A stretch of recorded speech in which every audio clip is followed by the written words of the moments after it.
Lorsque Robin Fenty, connue dans le monde entier sous le nom de Rihanna, a lancé Fenty Beauty en 2017, elle a cherché à créer une entreprise de cosmétiques qui ferait en sorte que les femmes se sentent incluses. Une conséquence peut-être involontaire, la ligne de beauté l'a aidé à entrer dans l'un des rangs les plus exclusifs du monde, celui de milliardaire.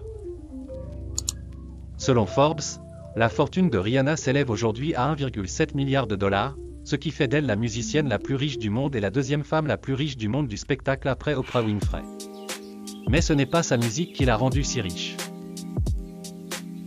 La majeure partie de sa fortune, estimée à 1,4 milliard de dollars, provient de la valeur de Fenty Beauty, dont Forbes peut maintenant confirmer qu'elle possède 50%. Le reste de sa fortune provient de sa participation dans sa société de lingerie, Savage X Fenty, dont la valeur est estimée à 270 millions de dollars, et des revenus de sa carrière de musicienne et d'actrice. Y compris des teintes plus foncées plus difficiles à trouver pour les femmes de couleur et sont modélisées dans ces publicités par un groupe de personnes tout aussi diversifiées, disponibles en ligne et dans les magasins Sephora, qui appartiennent également à LVMH. Les produits ont connu un succès immédiat.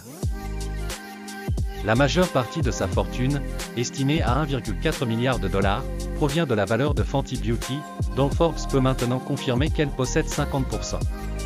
Le reste de sa fortune provient de sa participation dans sa société de lingerie, Savage X Fenty, dont la valeur est estimée à 270 millions de dollars, et des revenus de sa carrière de musicienne et d'actrice.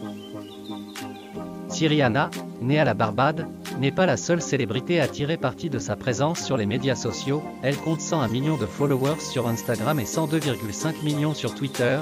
Pour créer une marque de produits de beauté, elle est l'entrepreneur la plus prospère dans ce domaine. N'oublie pas de vous abonner à la chaîne et active la cloche de notification pour ne rien manquer sur cette chaîne et on commence. En 2018, sa première année civile complète, la ligne rapportait plus de 550 millions de dollars de revenus annuels, selon LVMH, devançant d'autres marques fondées par des célébrités comme Kylie Cosmetics de Kylie Jenner, KKW Beauty de Kim Kardashian West et Honest Co de Jessica Alba. Beaucoup de femmes avaient l'impression qu'il n'y avait pas de ligne sur le marché qui s'adressait à leur teint de peau. C'était clair, moyen, moyennement foncé, explique Shannon Coyne, cofondatrice du cabinet de conseil en produits de consommation Blue Stock Advisors. Nous savons tous que ce n'est pas la réalité. Elle a été l'une des premières marques à se manifester et à dire « Je veux m'adresser à toutes ces personnes différentes ». Alors que les ventes de cosmétiques ont ralenti pendant la pandémie, les sociétés de beauté valent plus que jamais. Les actions des grands conglomérats de la beauté comme Estée Lauder et L'Oréal ont rebondi, atteignant des sommets historiques et se négociant à un niveau impressionnant de 7,5 fois, ou plus, les revenus annuels. Dans le même temps, des marques indépendantes comme Boticunte et Charlotte Tilbury ont conclu des accords avec des sociétés d'investissement au début de l'année pour des valorisations de plusieurs milliards de dollars. C'est une bonne nouvelle pour Rihanna. Grâce aux multiples impressionnants auxquels se négocient les sociétés de produits de beauté, Fenty Beauty vaut 2,8 milliards de dollars, selon Forbes.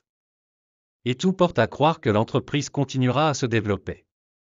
Dans son rapport annuel pour 2020, LVMH a déclaré que Fenty Skin, qui a été lancé l'année dernière, a connu un début très prometteur.